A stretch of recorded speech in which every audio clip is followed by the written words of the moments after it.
बात है।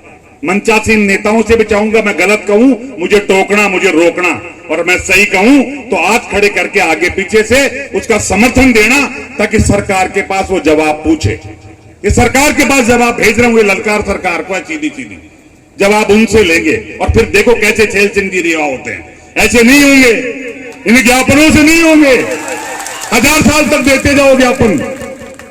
भारत की आजादी को करीब 70, 80, 90 साल लग गए ज्ञापनों के चक्कर में, और जब भगत सिंह जी जैसे, गोगा मेडी जैसे खड़े हुए ना, तो आजादी घर बैठे आ गई। ये दुर्भाग्य है। जिस लोकतंत्र में हम जीते हैं वहां सुनता तो कोई है ही नहीं, अंधे गूंगे बहरे सब बैठे हुए हैं। अब मैं 2-3 बातें पॉइंट की कहना चाहूंगा।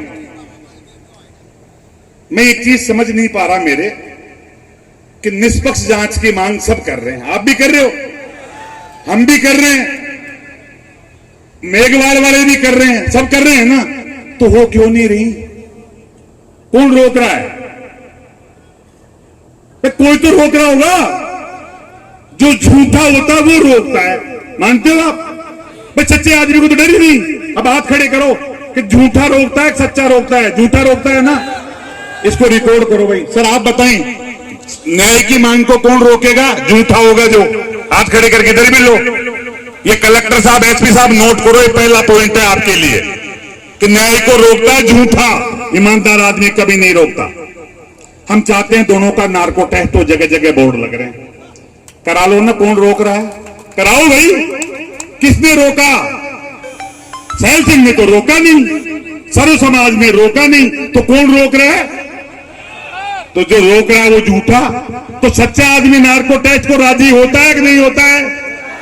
होता है ना, झूठा नहीं होता। तो ये चीज भी आ गई तय कि सच्चा आदमी नार्को टेस्ट को। अब मेरी एक चीज समझ में नहीं आती, उस बच्चे की बीमारी हो रही थी, डॉक्टर इलाज कर रहे थे, ये रिकॉर्ड में आ गया सरकारी डॉक्टर में। तो यानी अब तक ये साबित नहीं हो पाया है कि बच्चा पीटने से मरा है या बीमारी से, है या ना? नहीं हो पाया ना। अब तक ये भी साबित नहीं हो पाया कि मटका था कि नहीं था, नहीं, ये भी नहीं हो पाया। फिर छेल सिंह जी जेल में क्यों हैं? जवाब दे मुझे, यहां का प्रशासन जवाब दे, गहलोत साहब जवाब दे, और कोई भी जो समझदार आदमी जवाब दे दे कि जब साबित ही नहीं हुआ दोषी, तो आरोप के आधार पे आप किसी को जेल में नहीं डाल सकते। जेल में छेल सिंह है कैसे? इसलिए आज मैं तो गोगा मेडी साहब आपसे निवेदन करूंगा, 3 बजे ज्ञापन लेने मत बुलाओ इन पढ़े लिखे लोगों को। इन पढ़े लिखे लोगों से कहो कि अपने आका से पूछे, और 3 बजे जवाब लेके आए कि छेल सिंह जेल में क्यों है, क्यों है छेल सिंह जेल में।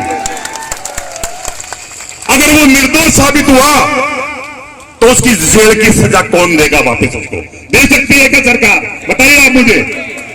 निर्दोष को जेल से वापस कर सकती है क्या? उसकी जो पत्नी रो रही होगी, उसके बच्चे, उसके पिताजी को कुछ हो गया, इसकी जवाबदेही किसकी है? बिना दोषी आपने जेल में डाल दिया, बताइए मुझे आप। और कल जांच होके आएगी, सरकार जांच क्यों नहीं कर रही? जांच कैसे करे? सजा तो भोग रहा है वो आदमी, आपने तो बिना दोषी फांसी लगा दी उसके, बताओ नहीं करी क्या? भाई वो जेल में है ना, बिना दोषी जेल में है, इसका मतलब दोषी तो हो गया वो। फिर दोषी कैसे होगा? दोषी के बाद भी तो जेल ही होगी, तो आपने तो पहले ही जेल कर दी। इसका मतलब उस व्यक्ति के साथ अन्याय हो रहा है। मैं तो पूरे मंच से आपसे चाहूंगा, मैं बैठा हूं यहाँ, मैं जयपुर से आया हूं, और जब तक उसको न्याय नहीं मिले, मुझे जहां मर्जी आए टांग दो आप, पर उसके न्याय दिला के जाना है। इनको तो तनख्वाह मिलती है खाकी वर्दी को और सफेद वर्दी को, इनको तनख्वाह मिलती है, इसलिए इनके परवाह नहीं, इनकी ड्यूटी है ये। आप और हमारे भी तो बच्चे हैं, रोज रोते फिरेंगे क्या इनके पीछे? क्यों बैठे गए इनके पीछे रोज रोज? इतनी बड़ी मशीनरी करोड़ों रुपए खर्च करती है, ये आज 15 दिन में ये पता नहीं कर पाए कि मटकी थी कि नहीं थी। बच्चा पिटाई से मरा है, डॉक्टर से मरा, बीमारी से मरा, इनको पता ही नहीं है। रोज आते जाओ, मीटिंग करते जाओ, ज्ञापन देते जाओ, इनके लिए तो खेल है ज्ञापन ज्ञापन। इनके बाप का जाता भी क्या है? सो मैं तो ये कह के बैठ रहा हूं, मैं तैयार हूं। सबसे पहले लाठी खाओगे, लाठी खाने को, डंडा खाओगे, डंडा खाने को, और डंडा मारने की कहोगे तो डंडा मारने को सबसे पहले तैयार हो। पर मैं चाहता हूं 3 बजे कलेक्टर, एसपी सुन ली होगी कलेक्टर साहब ने, एसपी साहब ने। हमारा आपसे हाथ जोड़कर भी निवेदन है